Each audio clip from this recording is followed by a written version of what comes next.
ఓం శ్రీ సాయిరామ్. వేద పురుషుడైన భగవాన్ శ్రీ సత్యసాయి బాబా వారి దివ్య చరణారవిందాలకు అనంతకోటి ప్రణామాలు సమర్పించుకుంటూ ఈనాటి వేదం శిక్షణా తరగతికి మీ అందరినీ సాదరంగా ఆహ్వానం పలుకుతున్నాం. ఈనాడు మనం నేర్చుకోబోయేది శివోపాసన మంత్రము. మంత్రానికి వెళ్లే ముందు మనం గణపతి ప్రార్థనతో ప్రారంభిద్దాం.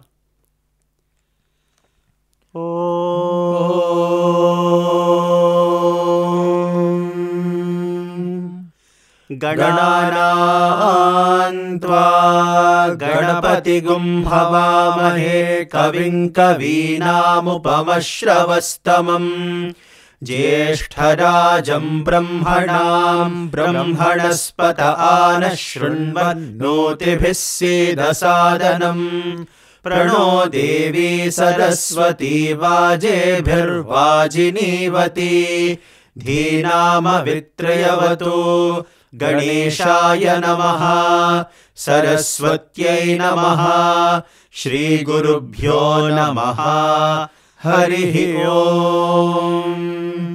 మంత్రాన్ని ప్రారంభించుకుందాము. నేను ఒకసారి చెప్పగా మీరు 2 సార్లు దాన్ని తిరిగి చెప్పండి. నిధనపతయే నమః. निधनपतये नमः. निधनपतये नमः. నిధనపతాంతికాయ నమః. निधनपतान्तिकाय नमः. निधनपतान्तिकाय नमः. ఊర్ధ్వాయ నమః. ऊर्ध्वाय नमः. ऊर्ध्वाय नमः. ఊర్ధ్వలింగాయ నమః. ऊर्ध्वलिङ्गाय नमः. ऊर्ध्वलिङ्गाय नमः. హిరణ్యాయ నమః. हिरण्याय नमः. हिरण्याय नमः. హిరణ్యలింగాయ నమః. हिरण्यलिङ्गाय नमः. हिरण्यलिङ्गाय नमः. సువర్ణాయ నమః. सुवर्णाय नमः. सुवर्णाय नमः. సువర్ణలింగాయ నమః. सुवर्णलिङ्गाय नमः. सुवर्णलिङ्गाय नमः. దివ్యాయ నమః. दिव्याय नमः. दिव्याय नमः. దివ్యలింగాయ నమః. दिव्यलिङ्गाय नमः. दिव्यलिङ्गाय नमः. భవాయ నమః. भवाय नमः. भवाय नमः. భవలింగాయ నమః. भवलिङ्गाय नमः. भवलिङ्गाय नमः. శర్వాయ నమః. शर्वाय नमः. शर्वाय नमः. శర్వలింగాయ నమః. शर्वलिङ्गाय नमः. शर्वलिङ्गाय नमः. శివాయ నమః. शिवाय नमः. शिवाय नमः. శివలింగాయ నమః. शिवलिङ्गाय नमः. शिवलिङ्गाय नमः. జ్వలాయ నమః. ज्वलाय नमः. ज्वलाय नमः. జ్వలలింగాయ నమః. ज्वललिङ्गाय नमः. ज्वललिङ्गाय नमः. ఆత్మాయ నమః. आत्माय नमः. आत्माय नमः. ఆత్మలింగాయ నమః. आत्मलिङ्गाय नमः. आत्मलिङ्गाय नमः. పరమాయ నమః. परमाय नमः. परमाय नमः. పరమలింగాయ నమః. परमलिङ्गाय नमः. परमलिङ्गाय नमः. నిధనపతయే నుండి ఇక్కడి వరకు మనం ఒక్కొక్కసారి చదువుకుందాం. కొంచెం శృతిని పెంచుకొని చెప్తాం. ఓం निधनपतये नमः निधनपदान्तिकाय नमः ऊर्ध्वाय नमः ऊर्ध्वलिङ्गाय नमः हिरण्याय नमः हिरण्यलिङ्गाय नमः सुवर्णाय नमः सुवर्णलिङ्गाय नमः दिव्याय नमः दिव्यलिङ्गाय नमः भवाय नमः भवलिङ्गाय नमः शर्वाय नमः शर्वलिङ्गाय नमः शिवाय नमः शिवलिङ्गाय नमः ज्वलाय नमः ज्वललिङ्गाय नमः आत्माय नमः आत्मलिङ्गाय नमः परमाय नमः परमलिङ्गाय नमः एतत् सोमस्य सूर्यस्य एतत् सोमस्य सूर्यस्य एतत् सोमस्य सूर्यस्य सर्वलिङ्गस्थापयति सर्वलिङ्गस्थापयति सर्वलिङ्गस्थापयति पाणिमन्त्रं पवित्रम् पाणिमन्त्रं पवित्रम् पाणिमन्त्रं पवित्रम् एतत् सोमस्य सूर्यस्य सर्वलिङ्गस्थापयति पाणिमन्त्रं पवित्रम् एतत् सोमस्य सूर्यस्य सर्वलिङ्गस्थापयति पाणिमन्त्रं पवित्रम् एतत् सोमस्य सूर्यस्य सर्वलिङ्गस्थापयति पाणिमन्त्रं पवित्रम् सद्यो जातं प्रपद्यामि सद्यो जातं प्रपद्यामि सद्यो जातं प्रपद्यामि सद्यो जाताय वै नमो नमः सद्यो जाताय वै नमो नमः सद्यो जाताय वै नमो नमः सद्यो जातं प्रपद्यामि सद्यो जाताय वै नमो नमः सद्यो जातं प्रपद्यामि सद्यो जाताय वै नमो नमः सद्यो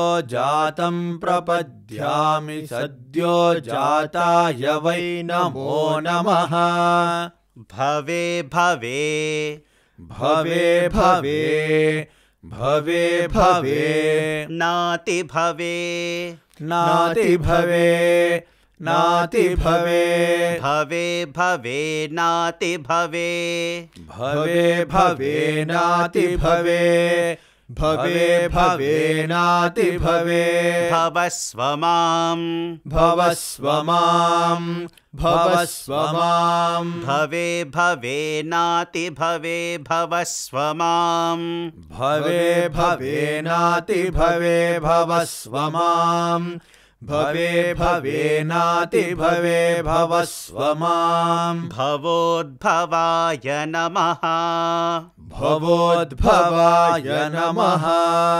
भवोद्भवाय नमः ఏతత్ సోమస్య సూర్యస్య అక్కడి నుంచి ఇక్కడ వరకు మనం ఒక్కొక్కసారి చెప్పుకుందాం కలిపి ఏతత్ సోమస్య సూర్యస్య సర్వలింగస్థాపయతి పాణిమంత్రం పవిత్రం సద్యో జాతం ప్రపద్యామి సద్యో జాతాయ వై నమో నమః భవే భవే నాతి భవే భవస్వ మాం భవోద్భవాయ నమః వామదేవాయ నమో వామదేవాయ నమో వామదేవాయ నమో జ్యేష్ఠాయ నమః శ్రేష్ఠాయ నమో జ్యేష్ఠాయ నమః శ్రేష్ఠాయ నమో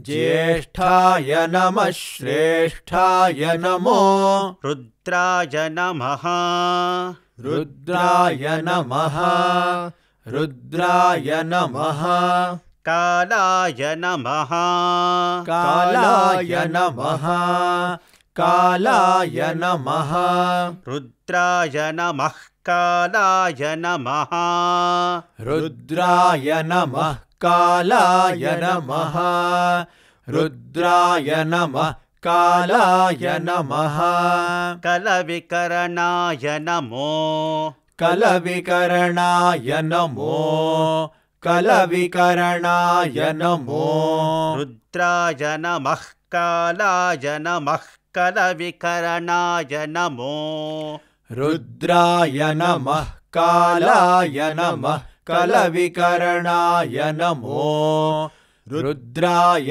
नमः कालाय नमः कलविकरणाय नमो बलविकरणाय नमो बलविकरणाय नमो बलविकरणाय नमो बलाय नमो बलाय नमो बलाय नमो कलविकरणाय नमो बलविकरणाय नमो बलाय नमो कलविकरणाय नमो बलविकरणाय नमो बलाय नमो कलविकरणाय नमो बलविकरणाय नमो बलाय नमो बलप्रमथनाय बलप्रमथनाय बलप्रमथनाय नमः सर्वभूतदमनाय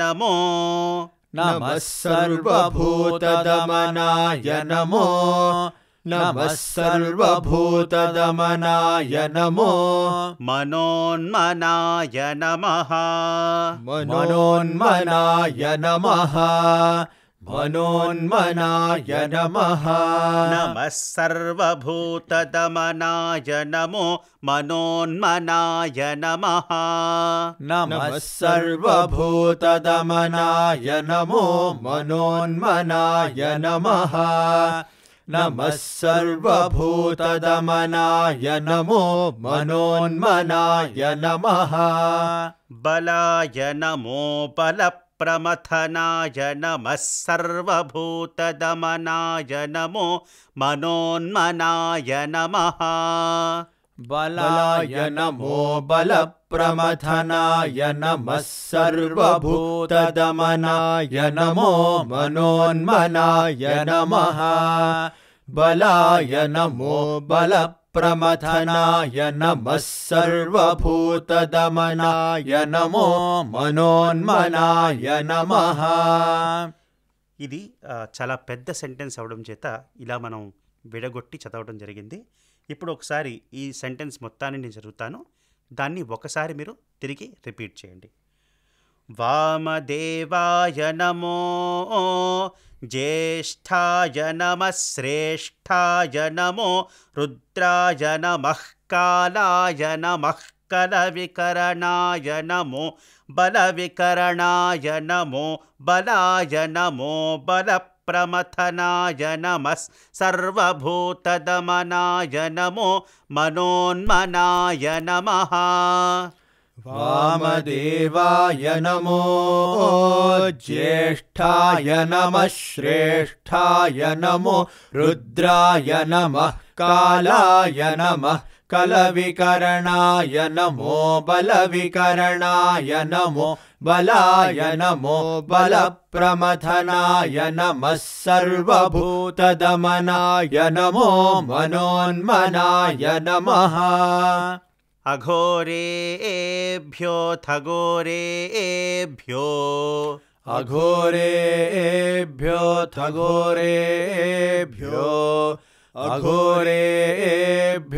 अघोरेभ्यो घोरघोरतरेभ्यः घोरघोरतरेभ्यः घोरघोरतरेभ्यः अघोरेभ्योऽथ घोरेभ्यो घोरघोरतरेभ्यः अघोरेभ्योऽथ घोरेभ्यो घोरघोरतरेभ्यः अघोरेभ्योऽथ घोरेभ्यो घोरघोरतरेभ्यः सर्वेभ्यः सर्वशर्वेभ्यो सर्वेभ्यः सर्वशर्वेभ्यो सर्वेभ्यः सर्वशर्वेभ्यो नमस्ते अस्तु रुद्ररूपेभ्यः नमस्ते अस्तु रुद्ररूपेभ्यः नमस्ते अस्तु रुद्ररूपेभ्यः सर्वेभ्यः सर्वशर्वेभ्यो नमस्ते अस्तु रुद्ररूपेभ्यः सर्वेभ्यः सर्वशर्वेभ्यो नमस्ते अस्तु रुद्ररूपेभ्यः सर्वेभ्यः सर्वशर्वेभ्यो नमस्ते अस्तु रुद्ररूपेभ्यः तत्पुरुषाय विद्महे तत्पुरुषाय विद्महे तत्पुरुषाय विद्महे महादेवाय धीमहि महादेवाय धीमहि महादेवाय धीमहि तत्पुरुषाय विद्महे महादेवाय धीमहि तत्पुरुषाय विद्महे महादेवाय धीमहि तत्पुरुषाय विद्महे महादेवाय धीमहि तन्नो रुद्रः प्रचोदयात् तन्नो रुद्रः प्रचोदयात् तन्नो रुद्रः प्रचोदयात् तत्पुरुषाय विद्महे महादेवाय धीमहि तन्नो रुद्रः प्रचोदयात् तत्पुरुषाय विद्महे महादेवाय धीमहि तन्नो रुद्रः प्रचोदयात् तत्पुरुषाय विद्महे महादेवाय धीमहि तन्नो रुद्रः प्रचोदयात् అఘోరేభ్యో థగోరేభ్యో అక్కడి నుంచి ఇక్కడి వరకు మనం మొత్తం ఒకసారి చెప్పుకుందాము కలిపి ఒకసారి अघोरेभ्यो घोरेभ्यो घोरघोरतरेभ्यः सर्वेभ्यः सर्वशर्वेभ्यो नमस्ते अस्तु रुद्ररूपेभ्यः तत्पुरुषाय विद्महे महादेवाय धीमहि तन्नो रुद्रः प्रचोदयात् మనం ఈ శివోపాసన మంత్రంలోని ఈ భాగాన్ని ఇంతటితో ముగించే ముందు మొదటి నుంచి నిధనపతయే నమః నుండి ఇక్కడి వరకు కలిపి ఒకసారి చెప్పుకుందాము.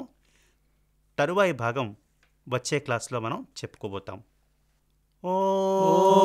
ఓం నిధనపతయే నమః నిధనపతాంతికాయ నమః ఊర్ధ్వాయ నమః ఊర్ధ్వలింగాయ నమః హిరణ్యాయ నమః హిరణ్యలింగాయ నమః సువర్ణాయ నమః సువర్ణలింగాయ నమః దివ్యాయ నమః దివ్యలింగాయ నమః భవాయ నమః భవలింగాయ నమః శర్వాయ నమః శర్వలింగాయ నమః శివాయ నమః శివలింగాయ నమః జ్వలాయ నమః జ్వలలింగాయ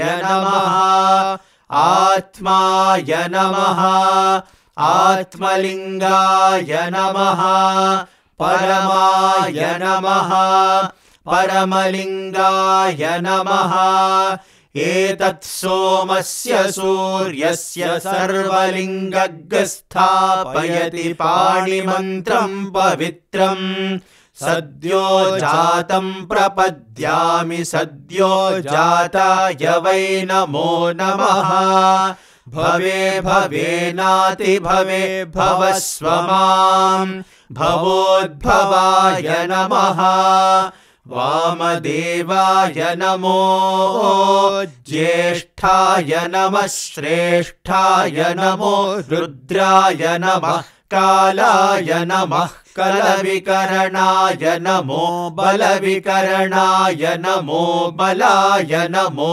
बलप्रमथनाय नमः सर्वभूतदमनाय नमो मनोन्मनाय नमः अघोरेभ्योऽथ घोरेभ्यो घोरघोरतरेभ्यः सर्वेभ्यः सर्वशर्वेभ्यो नमस्ते अस्तु रुद्ररूपेभ्यः तत्पुरुषाय विद्महे महादेवाय धीमहि तन्नो रुद्रः प्रचोदयात् ॐ